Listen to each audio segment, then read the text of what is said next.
media ngayon, ano?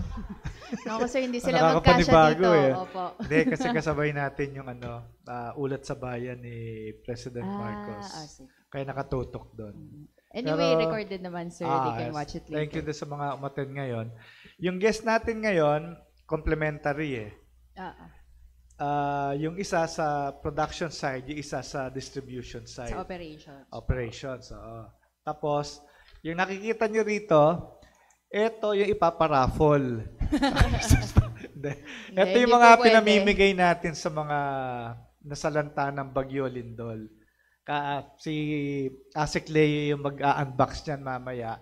Papakita isa-isa para malaman ng mga reporters kung ano yung pinapamigay natin sa mga evacuation centers. Hindi lang po pagkain, no? Oo. Kasi marami po sa mga kababayan po natin nasa salanta po, nawawala ng bahay. Siyempre, wala naman silang maletang naka-ready lagi. Opo. So, go bag lang. Lalo sa Catanduanes na dumapa yung mga kabahayan. Swept away po talaga yung mga bahay. Sabi nga ni Lolo Donnie, di ba sir, ultimo kaldero nila, walang natira. Ay, lulubog talaga kasi yun. Sige sir, Sige, start na po tayo.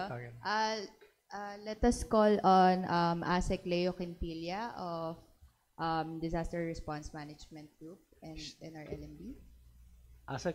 Si Asek Irene. May we also call on Asek Irene Dumlao. Ayan. Good morning po.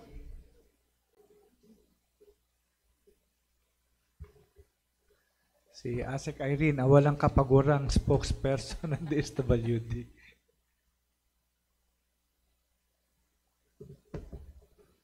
Good morning, Asek Irene. Asek Leo.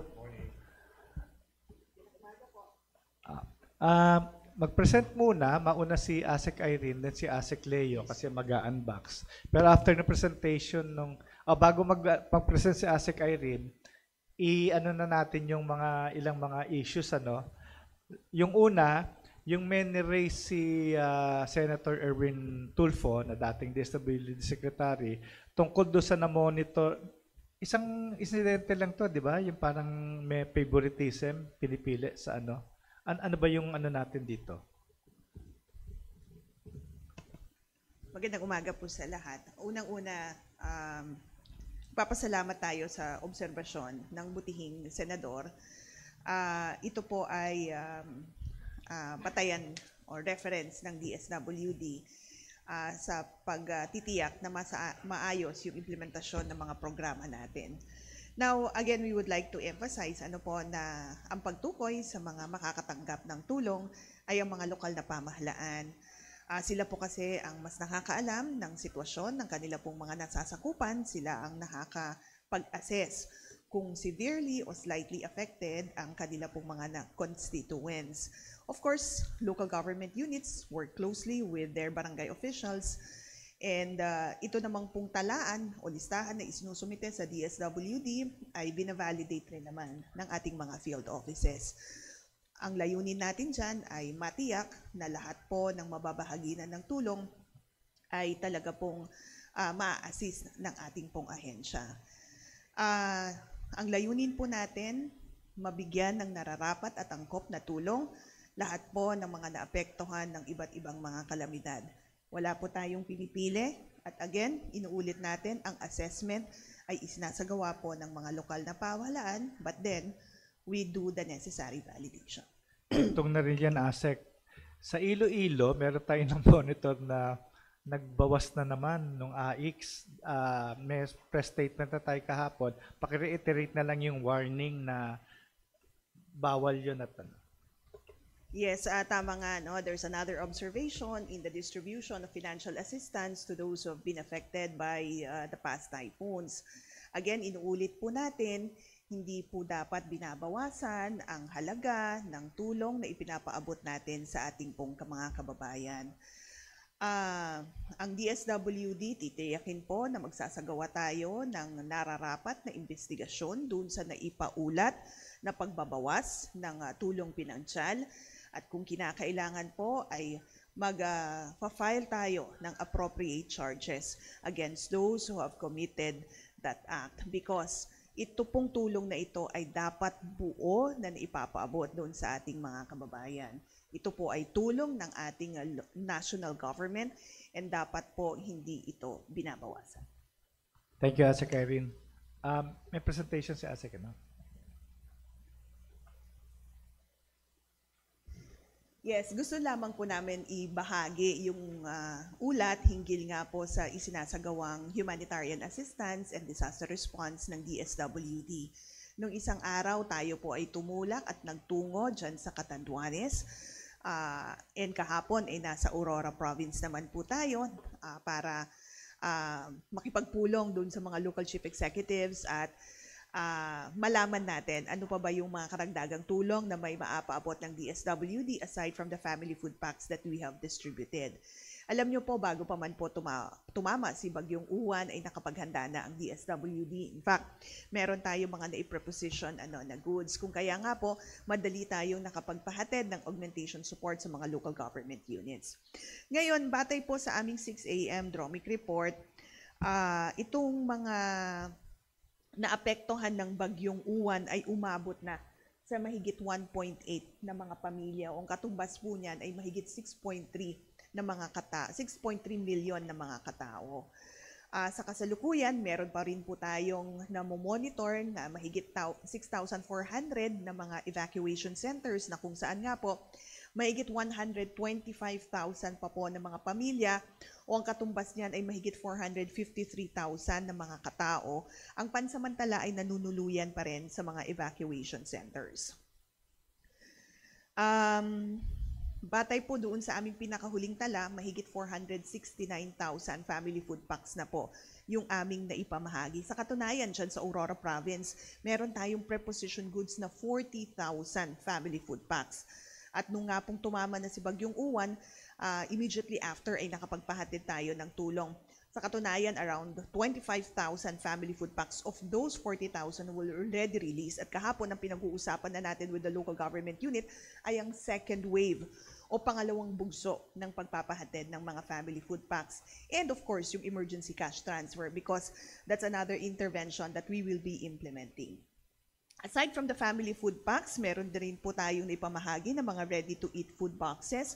Nasa mahigit 7,800 boxes po iyan na distribute natin sa mga lugar na kung saan talagang lubha yung naging epekto ng Bagyong Uwan at walang mga na-set up pa na mga community kitchens, lalong-lalo na sa mga evacuation centers. Also, meron tayong mga ibang naibahagi, mga non-food items, pati na yung other food items. Ang tulong pinansyal na rin po na naipabot initially, lalong-lalo na doon sa mga kababayan po natin na may miyembro na pumusay bunsod ng naging epekto nitong Bagyong Uwan ay umabot na rin po sa 60,000 pesos. At sumatotal, ang total cost of the DSWD humanitarian assistance ay umabot na po ng mahigit 303 million pesos. Gusto ko rin pong banggitin na yung mga DSWD specialized disaster response equipments ay na-dispatch natin. Isa po dyan yung mobile kitchen. Kahapon, nakapag-serve tayo ng hot meals sa Dipakulaw, Aurora. Dahil nakadeploy po doon yung ating mobile kitchen. Gayun din po sa ibang lugar sa Region 5, na-deploy yan sa Matnog, Sorsogon, nakapag-provide nga po ng hot meals sa mga locally stranded individuals. And gayun din po sa Region 9 and sa Region 2 ay na-deploy din po yan sa mga lugar na naapektuhan. Also, yung ating mobile command center na dispatch po natin yan sa Region 1, sa Region 2, Region 3, Region 5, and sa Calabarzon. So hindi po tayo nahirapan sa pagpapadala ng impormasyon mula po sa field sapagkat nakatulong yung ating mga mobile command centers in providing real-time information and na-inform o na-guide po yung ating disaster response operations.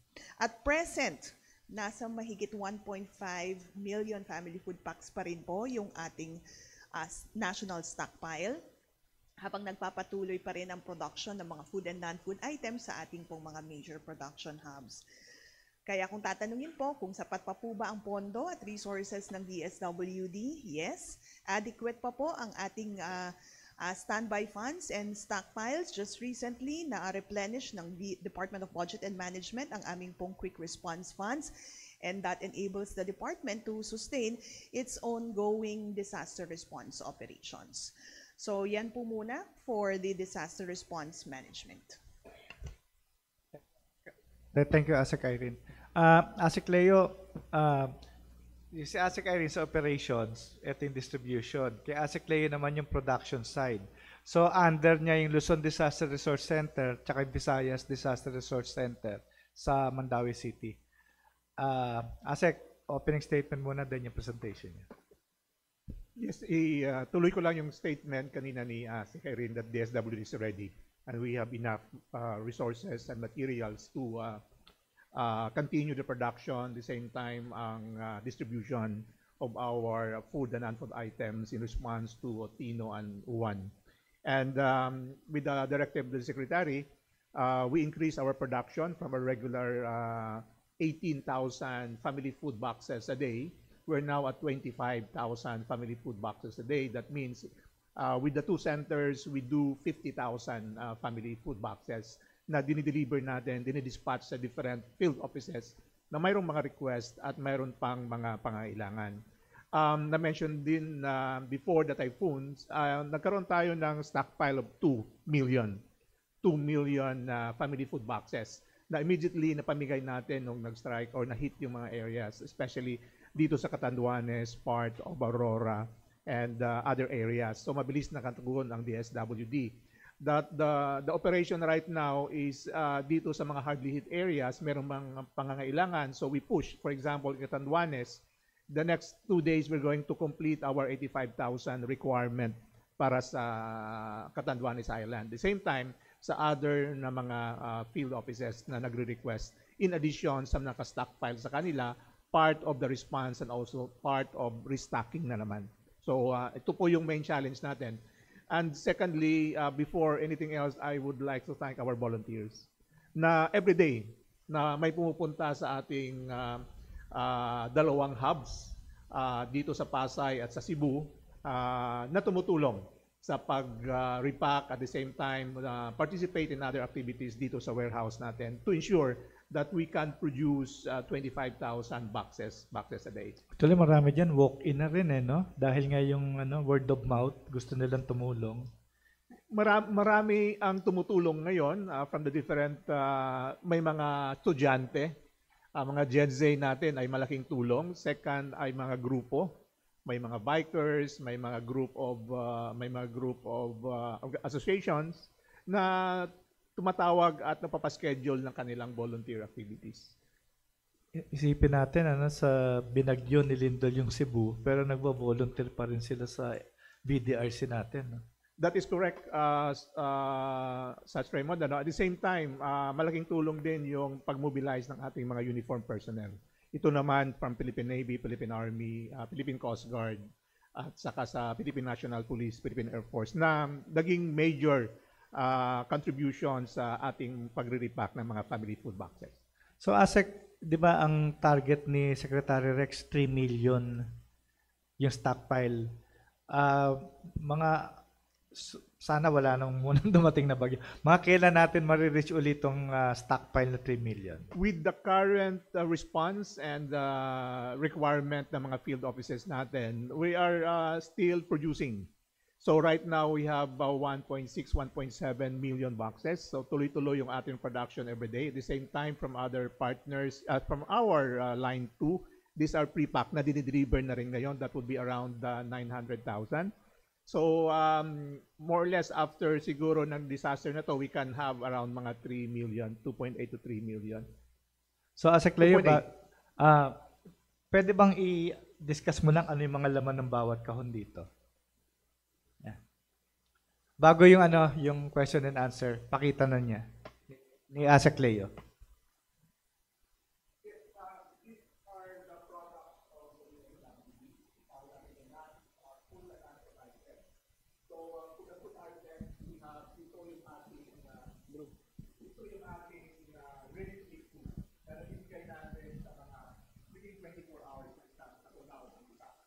Tulog, laging, etc. na ito ay wala nang kailangang luto, ready to eat siya. The same time, meron ang laman nito ay the following. Meron siyang 3 pakete ng chocolate rice puree, champorado. Meron ding arroz caldo. Merong 1 sachet of complementary food for infant. Meron siyang 5 canned tuna paella, then 1 canned chicken pastel, 1 canned chicken giniling at 2 packs ng high protein bar. So, ito yung pong laman ng ating ready to eat. So, ito po usually nabibigay natin sa before mag-open yung ating mga community kitchen. So first day at evacuation center, wala pa tayong community kitchen or wala pang market na available sa isang area na nasalanta, come handy yung ating ready to eat na mga food boxes. So again, easy open can. Meron tayong power biscuit, champorado at saka arroz caldo. Then we have chicken pastel, we have chicken giniling, and yung ating complementary food for children, infant young children. Ito yung high at saka yung high protein biscuit. And hindi na kayo maghanap ng kutsara tinidor because may kasama na siyang spork. So ito po rin bibigay natin sa mga stranded passengers sa mga ports natin during mga cancellation of boat trips. All right. Very familiar na tayo dito sa ating brown box o yung family food box natin.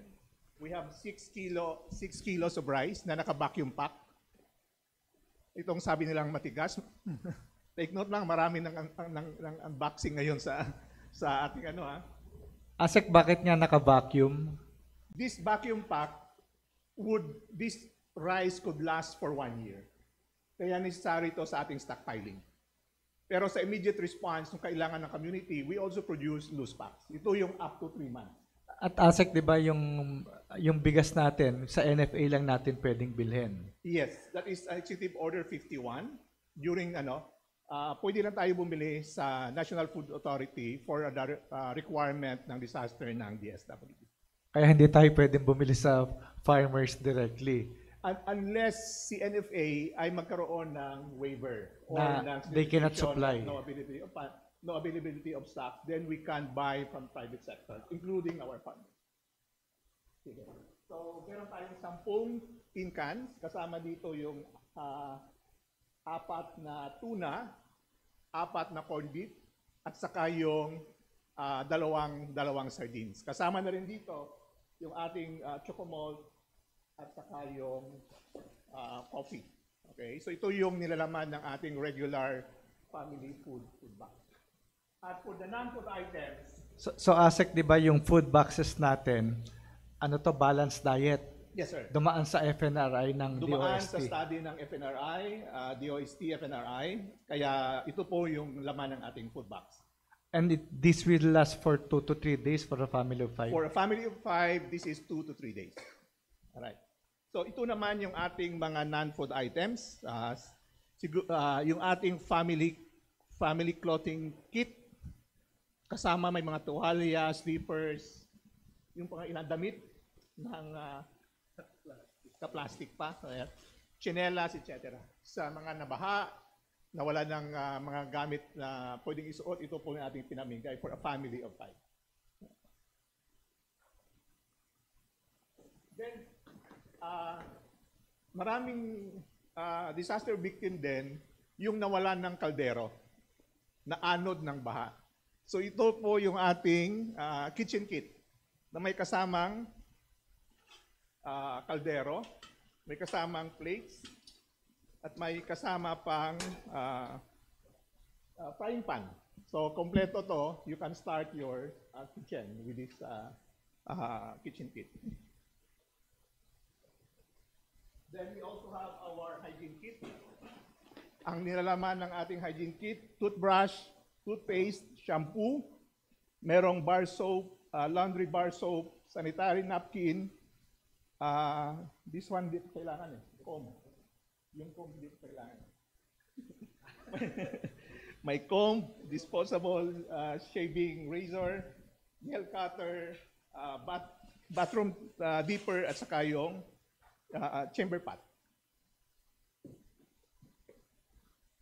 So ito po yung ating mga items sa ating hygiene kit. Toothbrush, then yung mga sabon natin,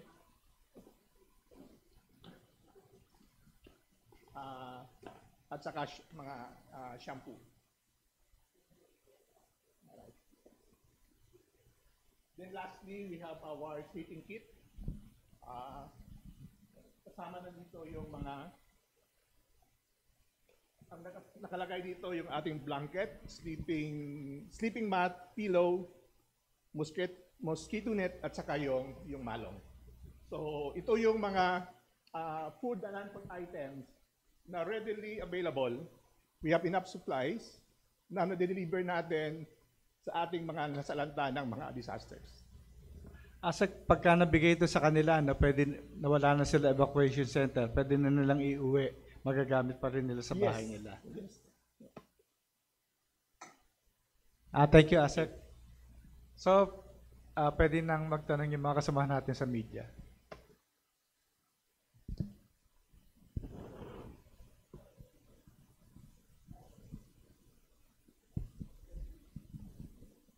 Hello. Morning po. Ma'am, and siguro sa DSWD lang po, lahat po ba ng mga isolated areas na nabanggit before, na abutan na po ng food at non-food items for ano lang po? Soundbite purpose. Thank you. Batay po dun sa ating pakikipag-ugnayan with our regional directors, lahat po ng mga lugar na naapektuhan ng bagyong Tino at Uwan ay napaabutan na natin ng tulong. Sa katunayan, kahapon nagtungo sa Dinapige, Isabela, ang aming pong regional director, lulan po ng Black Hawk ng Philippine Air Force upang makapagpahatid ng tulong doon po sa lugar na iyon. Gayon din po sa Catanduanes, narating na rin po natin yung mga island of municipalities at nakapag-provide na rin po tayo ng assistance doon. Diyan rin po sa Leyte, may mga municipalities din po dyan na noong una ay naipaulat na hindi pa napapahatiran ng tulong. But based on the information that we've received, ay tayo rin po ay nakapag-provide na po doon. Even sa Caraga, doon sa province of Dinagat Islands, nung una ay mahirap ding pahatiran ng tulong, tayo na rin po ay nakapagbuhos doon ng mga food packs. Just to add, before the typhoons, meron na tayong mga preposition man sa ibang mga last mile warehouses natin. Ito naman po yung mga JEDA areas. So immediately, yung first nakapagbigay na tayo, then to follow up na lang yung mga second wave. Ito na po nangyayari ngayon. Asek, ito pong pinamimigay natin ngayon, tama po ba? First wave pa lang? Or papunta na ba tayo sa second wave of ayuda? And pag sinabi po bang second wave din ng non-food items? Or pag second wave ng ayuda or tulong, family food packs na lang yung binibigay? That's correct. Kapag sinabi natin na second wave o buhos ng mga tulong, ito po ay pertaining to the family food packs. Halimbawa po, doon sa province of Aurora, kanina sabi ko na 40,000 yung nakapreposition dati na goods noon, at initially ay nakapag-release na tayo ng mahigit 25,000. But the local government units were still requesting for additional support. Kaya tayo ay magpapahatid ng second wave o pangalawang bugso ng tulong. But again, hindi lamang po mga family food packs yung ating pong dinidistribute. We're moving towards the distribution of emergency cash transfer. We're just waiting for the local government units to submit po the list of the slightly and severely affected families.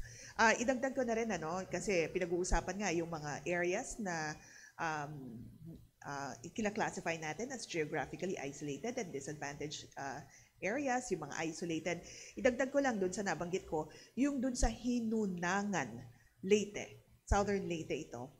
Yes, we have also provided na family food packs to those affected by the typhoon. As a clarification lang, di ba yung ECT, nagbibigay tayo to the LGUs, pero mismo yung LGUs, may budget sila for ECT. Tama ba to? Wala silang budget. Yes, kasi yung emergency cash transfer, ang DSWD po ang nag-i-implement nito. May mga trigger mechanisms. Of course, the declaration of state of calamity. Second, there's market operability. Ibig sabihin po nakabukas na yung mga local markets kasi hindi naman po nila magagamit yung tulong pinansyal kung wala pa pong mga bukas na mga tindahan o mga groceries. Pangatlo, dapat naka-reflect dun sa situational report ng LGU na isa ito sa mga interventions na natukoy para matulungan o masuportahan yung recovery ng mga kababayan natin, especially those na nasira yung mga kabahayan at kabuhayan. Again, idagdag ko lamang na ito ay emergency cash transfer ay contribution po ng DSWD doon sa recovery ng mga disaster-affected families. Alam naman natin na yung pagsasaayos ng mga nasirang mga tahanan ay nasa ilalim po ng DSUD. But habang isinasaayos po nila yung programa na iyan at papasok sila sa LGU, ay meron ng paunang tulong na naipapaabot ang DSWD. Last na lang sa akin, ma'am, in connection pa rin sa ECT. Magkano yung initial fund ng DSWD na available for ECT? And per request din po ba to ng LGUs? Dapat may request for ECT bago maglabas ng ECT ang DSWD? Yes. It's the local government units na nagsusumiti po ng request sa DSWD. Kasama na rin po nung talaan ng mga pamilya na naapektuhan either totally or partially damaged yung kanilang pong mga houses or classify natin as severely and slightly affected. Sapagkat alam naman po natin, hindi lamang po yung mga kabahayan ang nasisira, but gayon din po yung kanilang pong kabuhayan. Ngayon po, isinusumite nila yan sa DSWD and DSWD field offices vets the list. Okay, vet the list. Now, ano nga yung fund? The fund for the emergency cash transfer is drawn from our quick response fund. So iyan po ay pinaplot natin doon po sa hinihingi natin mula sa Department of Budget and Management na replenishment ng ating quick response fund. Yung ECT, yung listahan manggagaling pa rin sa LGU. Tama Sas, nanggagaling sa local government unit sapagkat sila po ang nakakapagtukoy, sila ang nag-a-assess kung sino yung mga severely or slightly affected sa kanila pong mga nasasakupan, yung mga constituents nila na ang mga tirahan ay either slightly or partially or totally damaged. Ma'am, yung susugan ko na yung totally damaged houses and partially damaged houses na binibigay na cash aid. Magkano po yung parang pinaka-minimum natin and magdadepende ba to sa kung gaano kalaki yung damage o meron tayong certain amount para dito? Batay doon sa mga pagpupulong na ginawa natin with the local government units like the one in Cebu when we went to Cebu last week, Catanduanes the other day, and then Aurora yesterday.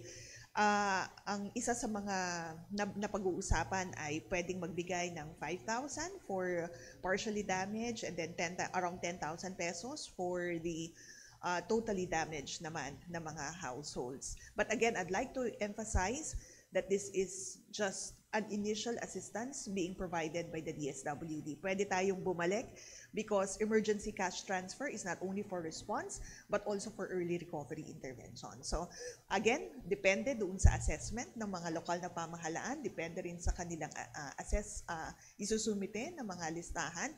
And also, DSWD works closely with other government agencies like yung sa DSUD. Kaya tinitingnan natin ano yung mga ibang tulong. Minomonitor natin kung ano yung mga ibang tulong na naipahatid because we wanted to make sure na sapat yung tulong na naipapabot ng ating pong pamahalan. Alinsunod na rin sa kautusan ni Pangulong Marcos Jr. na tiyakin yung kapanatagan ng kalooban ng mga kababayan natin na naapektuhan ng mga disasters. Yung sa ECT po, galing po siya sa QRF, sa Quick Response Fund. Paano naman po yung dun sa Kaagapay Donations Portal? Saan po yun na-distribute? Ano yung particular na? It's a good question, Kasi ngayon, marami pong mga good doers o yung mga grupo po o individual na gustong tumulong sa DSWD. So kung may mga gusto po kayong ipahatid na mga donasyon, pumunta lamang po kayo sa website ng DSWD and you will see the link of the Kaagapay Donations Portal. You click on the link and you will see kung na may mga impormasyon na hihingin. Because if you wanted to donate in cash, you just click the information, Kasi meron pong field doon if you want to donate in cash.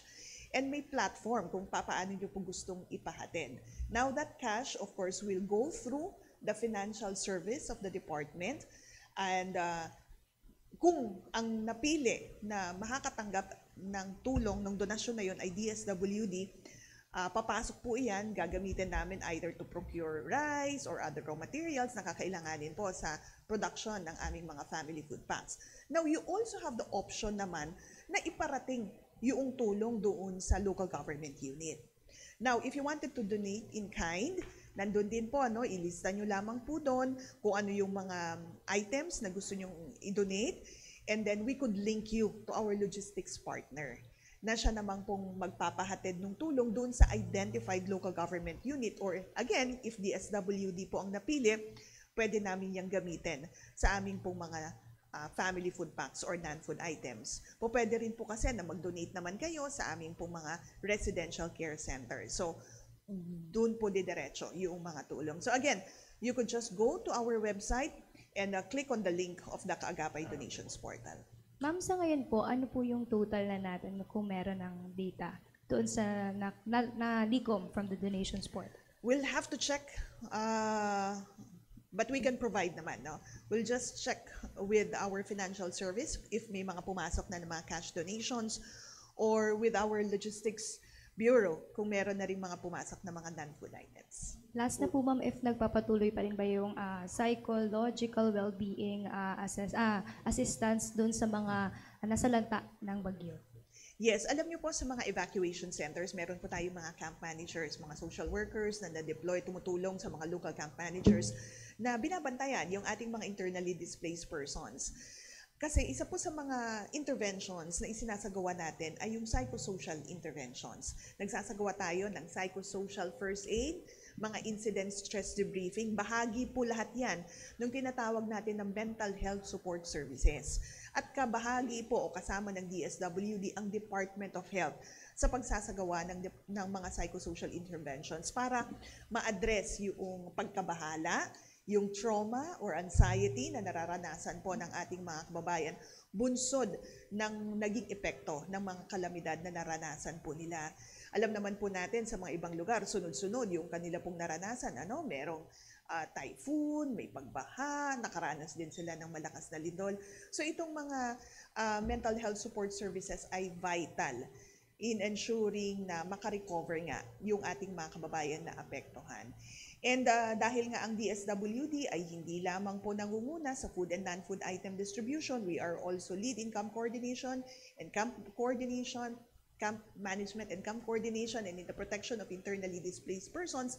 Tinitiyak natin na yung mga evacuation centers ay meron pong mga fully functional water and sanitation health facilities para mapangalagaan yung kalusugan ng ating mga kababayan.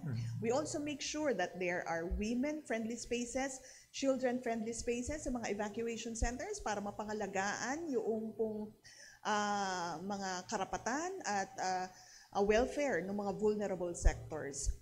Lalong-lalo na yung mga kabataan. Doon sa mga children-friendly spaces, meron tayong mga ginagawa na mga storytelling, alternative learning activities, play therapies, because it's important that we contribute doon sa pagpapatuloy ng kanilang pag-aaral, at meron silang mga worthwhile activities na ginagawa nang sa gayon mapatuloy yung pagpapaunlad sa kanila at maprotektahan sila from various risk and threats of abuse. Well, good morning.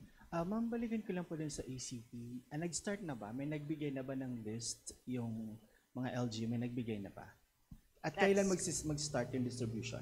Tama. For those who have been affected by Bagyong Tino, particularly in Cebu and in Visayas regions, meron na po na isumite na ang mga listahan ng mga local government units. We're currently in the process of consolidating the request, because we will be submitting another request to the DBM para mapondohan po yung ating emergency cash transfer implementation.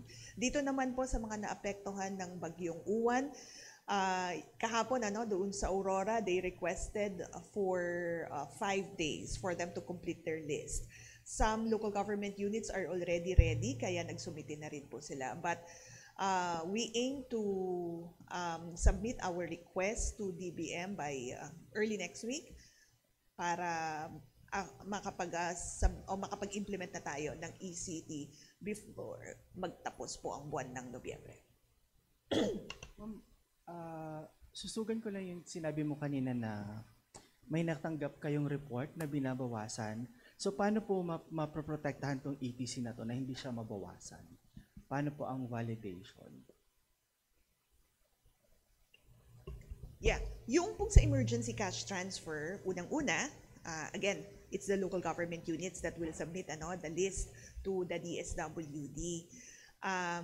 Rarely do we reverse naman the result of the assessment of the local social welfare officers. But meron pa rin naman kaming grievance redress mechanism in case na meron pong mga hinaing o reklamo yung pong mga kababayan natin as to the qualification or as to targeting of beneficiaries. But again, if the list is submitted to the DSWD, if vet po iyan ng aming field offices. And then, it is the DSWD who will be responsible in distributing the emergency cash transfer. Kami po yung bababa at magsasagawa ng mga payout activities. So there's a means of verifying kung itong individual na ito yung pong tatanggap ng emergency cash transfer. And kami rin po yung magtitiyak na nakatanggap sila. And meron po kami tinatawag na family access card during emergencies and disasters. Doon po naka-reflect yung pong tulong na napaiabot doon sa ating mga kababayan. So we could readily verify, determine if they've received the exact amount as indicated in our payroll. Kasi bawal na bawal po ang magbawas ng tulong pinansyal na ipinapaabot natin po sa ating mga kababayan. Pero so far, ma'am, isa pa lang ang na-report sa inyo. Kanina na-mention mo. AX yun. Sa AX yun. Okay. Ma'am, sorry. Isa na lang po. Mamingin ko lang po yung... Yung Kenuel lang, ASEC Irene. In this age of social media, naalala ko yung sa Davao yung buntis, yung binawasan din. Nag-TikTok, nag-viral, tas nakita ni Secretary Rex. Agad na inimbestigahan, kinasuhan na yung barangay chairman doon. Kaya siguro encourage natin na mag-resort sa social media. Oo, tama po. Gaya nga ng nabanggit ko, karapatan po ng mga kababayan natin na makatanggap ng tulong mula sa ating pamahalaan. Hindi po dapat binabawasan yon because yun po ay para sa kanila. Kung meron pong maipaulat sa DSWD na allegedly binabawasan o kinakaltasan yung tulong po na ipinapaabot ng national government sa kanila, ipagpaalam po, ipaabot sa DSWD so that the appropriate investigation will be conducted and if warranted, makasuhan po yung mga individual na nag-commit ng act po na iyon. Asik, isa na lang. So, asakingin ko lang po yung comment nyo kasi ngayon, yung sa social media, lalo na sa TikTok, sa Reels, parang may comment po dun sa sinabi nyo na pwede yung tubig baha doon sa water filtration. Tapos may mga doctors na nagsasabi na hindi daw pwede, rainwater lang daw yung pwede doon kasi possible pa rin may mga bacteria na makalusot doon sa 0.0 ba yun yung daanan niya. So ano pong comment niyo din, ma'am? Noel, unang-una, we would like to thank those individuals and groups na nagpapadala po ng kanilang komento. Mahalaga po yung kanilang mga insights na ipinapahatid and we value those.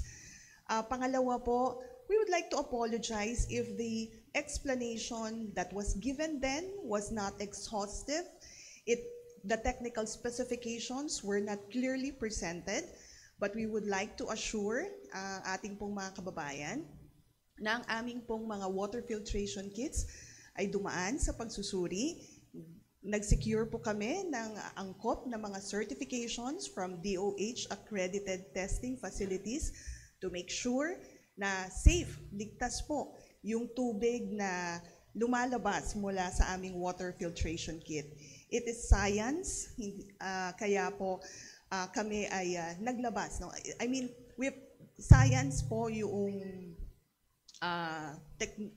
it's a technology that was used for the water filtration system. And gayon din po, sabi ko nga, no, we've secured the necessary certifications. Kung ano po yung worry ng ilan sa ating mga kababayan ay na-address po namin by ensuring nga po na dumaan sa pagsusuri yung pong ating mga equipments. And kung ano po ang malasakit ng mga netizens, mga stakeholders, ay siya rin pong malasakit ng DSWD. Kaya again, we would like to emphasize that bago po natin procure itong mga water filtration kits natin, ay dumaan ito sa masuring pag-aaral at may mga certifications po na sinecure tayo. Wala naman po kaming natanggap na ulat. The water filtration kits were distributed Since last year. yes, since last year. Bagyong Julian sa Batanes ang unang lugar na nakatanggap po nitong water filtration kit. Yung in lieu of the water filtration kits, nagpapadala tayo ng mismong water trucks sa water tanks, di ba? That's correct. In addition to the armory of the department, at armory ang tawag namin kasi meron din nga kami mga iba't ibang mga kagamitan na dinedistribute, meron din mo kami mga specialized disaster equipments. Nandyan yung aming mga water trucks and water filtration trucks na dinideploy din po sa ibang lugar like in Canlaon, no nagkaroon ng interruption in water distribution because nasira yung mga water distribution systems. Itong mga water filtration kits ay karagdagan. It's another option that we are providing, especially that we have limited water trucks naman din. So kapag may mga massive and simultaneous disasters happening, may mga iba't iba po kami ng equipments na ipapahati. Hello, ma'am. Ma'am, sorry, medyo late kasi kami dumating. No? May numbers po ba tayo? I'm sure nabanggit nyo na kanina no, kung gaano karami yung nabigay and sa ano pang areas tayo magpo-focus moving forward dito sa 1M dito? Yeah. Maybe we could have the slides back again.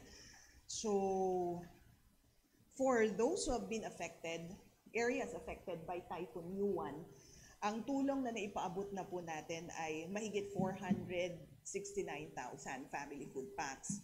Mahigit 7,800 na mga ready-to-eat food boxes na rin yung na-release ng DSWD. Other food items, ito po yung mga bottled water na naipamahagi rin natin because we also receive donations from private organizations na mga bottled water. And then yung non-food items. Kagaya ng nabanggit, we have hygiene kits, sleeping kits, kitchen kits, and family kits na na-distribute po doon sa mga lugar na naapektuhan. Moving forward, Jervis, we're also working on the implementation of the emergency cash transfer.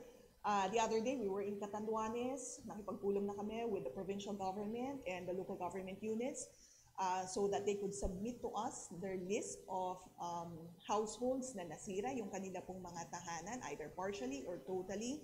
And gayon din po sa Aurora, we gave them 5 days to submit their list so that we could already proceed with the implementation of the emergency cash transfer because we understand na yung pangangailangan sa pagkain ay na-address natin. And sabi ko nga, we're magsa-second wave na tayo, but we also have to support the early recovery of those who have been affected. So ECT is one of the interventions that we will be doing.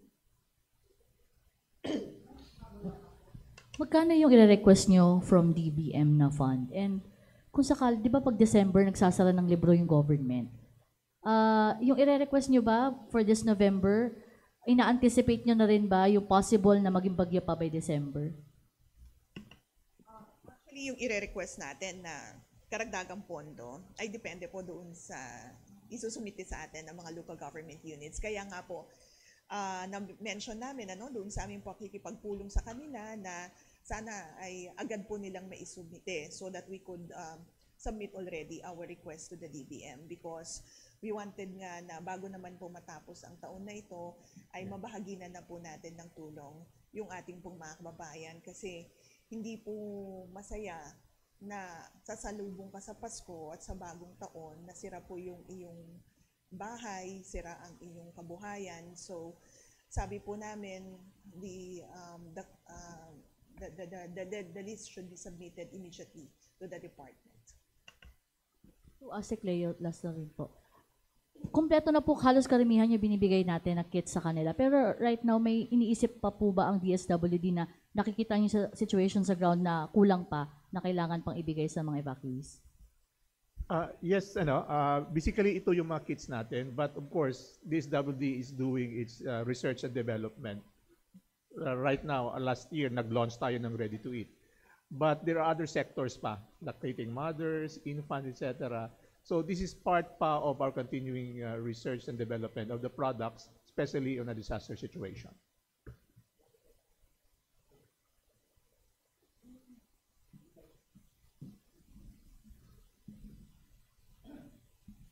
Sir, yung food and non-food items na dinidistribute nyo sa mga biktima, short term lang po yan, di ba? May ano po ba kayo? Livelihood program for them? Kasi nabanggit nyo na nagkaroon din ng problema sa livelihood nila.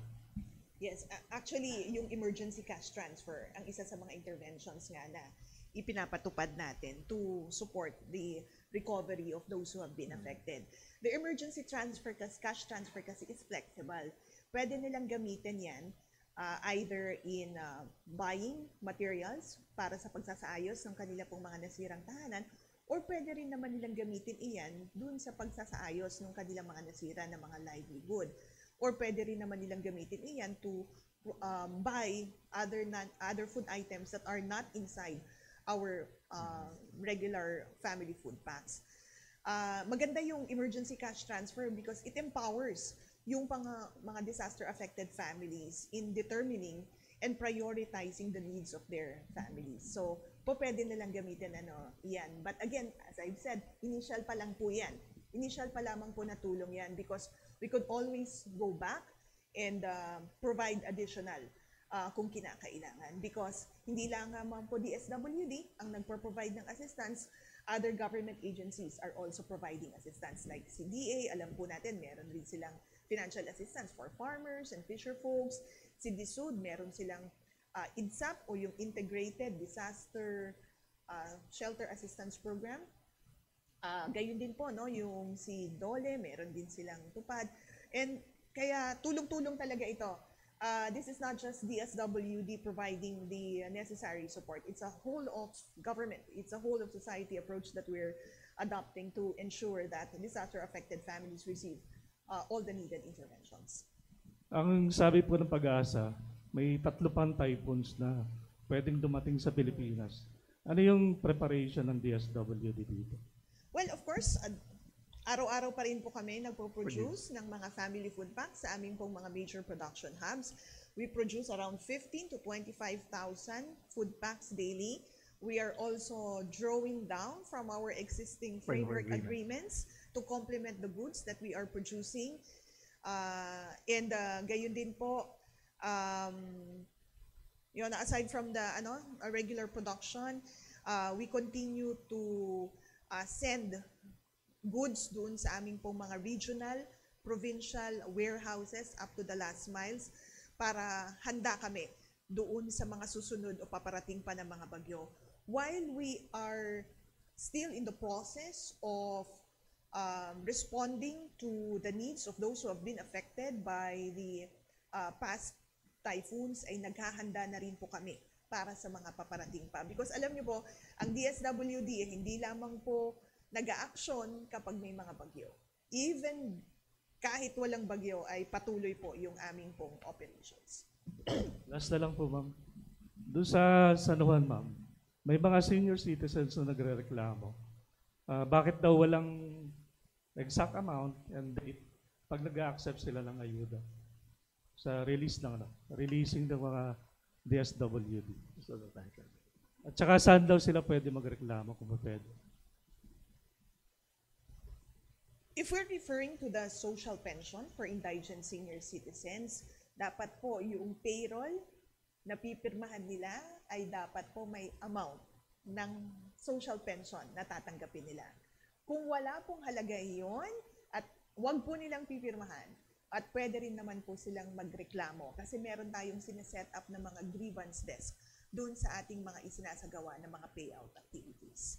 Again, dapat meron pong halaga yung payroll na pipirmahan po nila. So kung wala po, wag po nilang pipirmahan.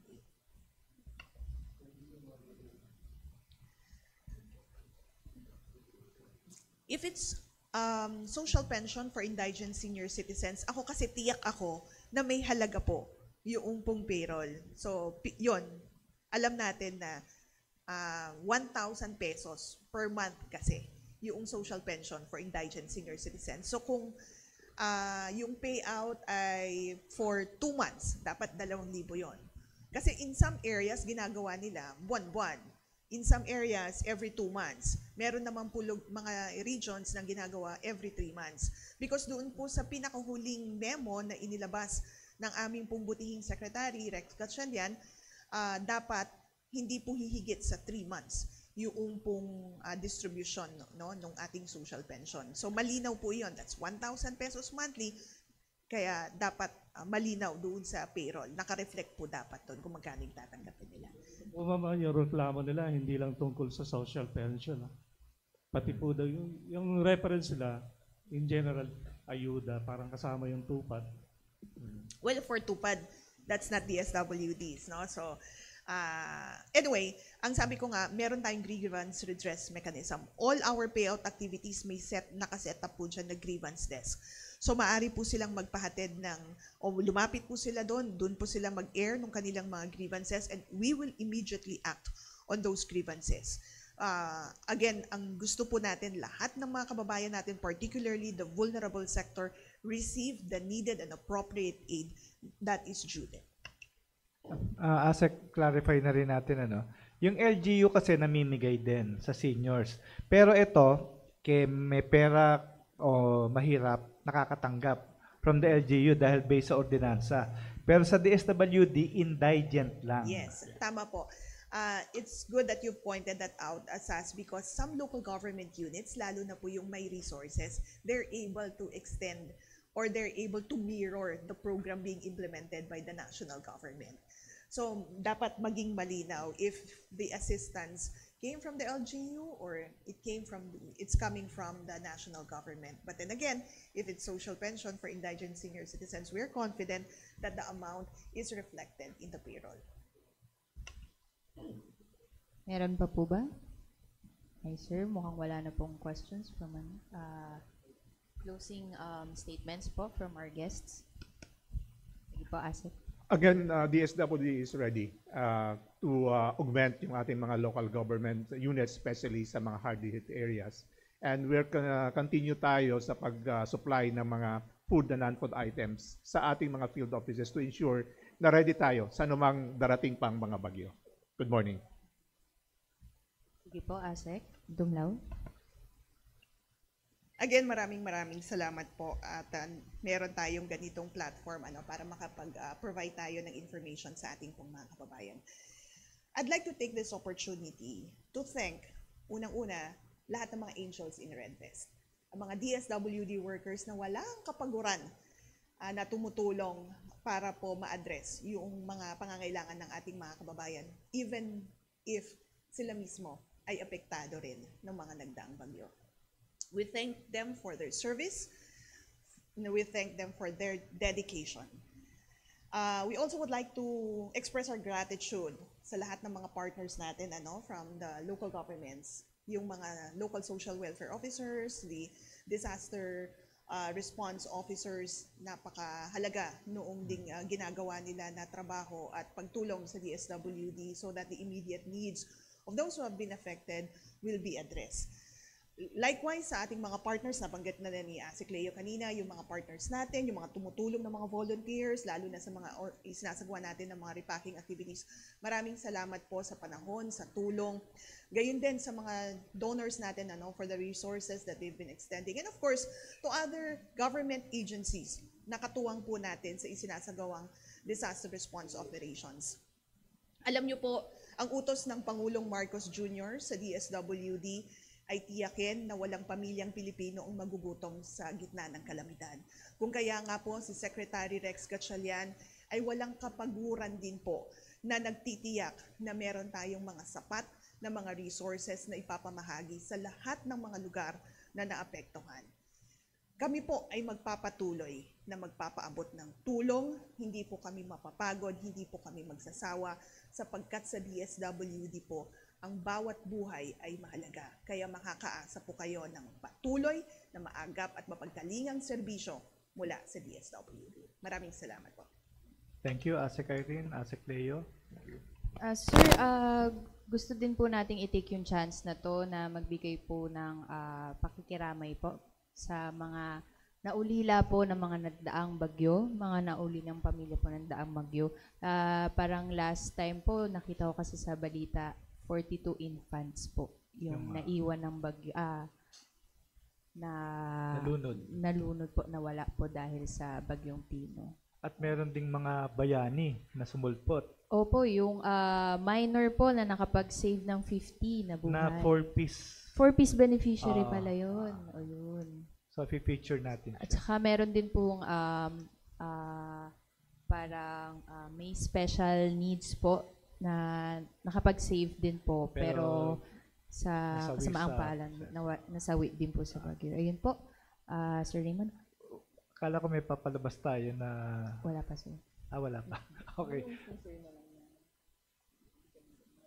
Next time na lang. So, see you next week. Thank you sa mga kasamahan natin sa media na walang sawang sumusubaybay sa ating Thursday Media Forum. Thank you again, ASEC Irene, ASEC Leo. Sana wala nang dumating na unos ngayong Disyembre dahil kapag meron, babalik uli kayo dito para magbigay ng briefing. So, again, Director Sir, Dan. ito na pala yung nahanap nyo. So, plug ko lang po yung everyday online programs natin sa social media at DSWD Serve sa Facebook. Every Monday, we have Kwentong Angels in Red Vest. Dito po natin pinifeature yung mga magigiting nating mga social workers at saka social development workers ng department. And halinhinan po yan with AX Chronicles. Diyan po naman natin pinifeature yung mga natutulungan po nating kababayan sa ilalim po ng Assistance to Individuals in Crisis Situations program po ng DSWD. And every Tuesday po, ito naman po ay feature program po ng mga success stories po ng mga programa po ng DSWD tulad po ng 4Ps, SLP, Kalahi Seeds at marami pa pong iba.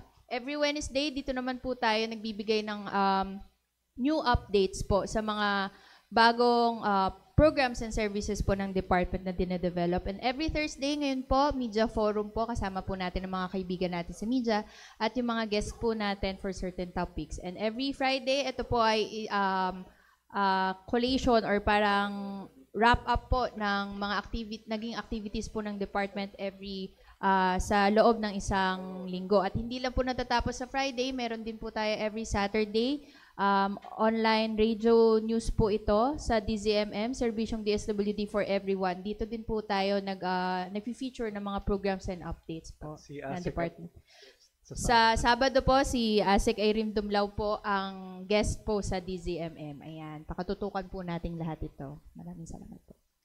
So, thank you. See you again next week. Confirm na rin yung guest natin, ano? Hindi pa. Okay. So, thank you. See you again. Enjoy your lunch. Meron tayong sinigang na hipon dyan. Salamat po at mag-iingat po kayong lahat.